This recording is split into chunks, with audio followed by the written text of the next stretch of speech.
आपल्याबरोबर अंजली दमानिया सामाजिक कार्यकर्त्या जोडल्या गेलेल्या आहेत। अंजली ताई, यावेळी सुरेश धसानी धनंजय मुंडेंची भेट घेतलेली आहे।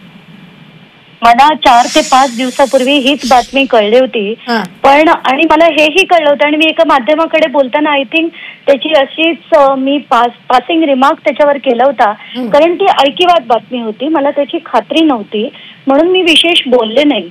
पण आज जेव्हा धसानी सुद्धा कन्फर्म केलंय आणि बावनकुळेंनी पण कन्फर्म केलंय, याच्यानंतर असं वाटतं की हे किती किती किळसवाणी राजकारण करून ठेवलंय।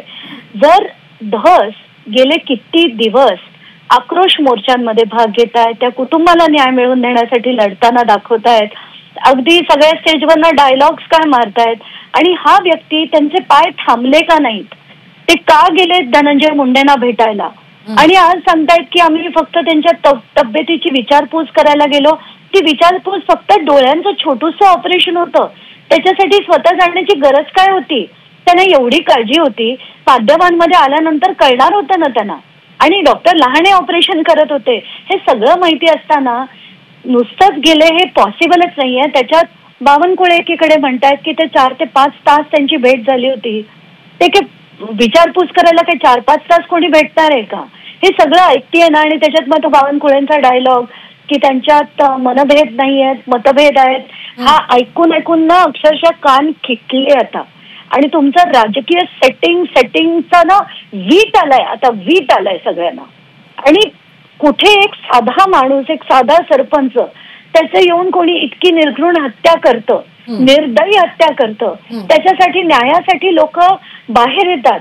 म्हणूनच लोकांचे खरं या अशा नेत्यांवर विश्वास नसतो। तरीही बीडच्या जनतेनी आणि त्या कुटुंबांनी धसना प्रत्येक मोर्चात सहभागी करून घेतलं। त्या धसांचे पाय थांबले का नाहीत, ते का आधी अडकले नाहीत, का हॉस्पिटलमध्ये जाण्याआधी त्यांनी विचार केला नाही?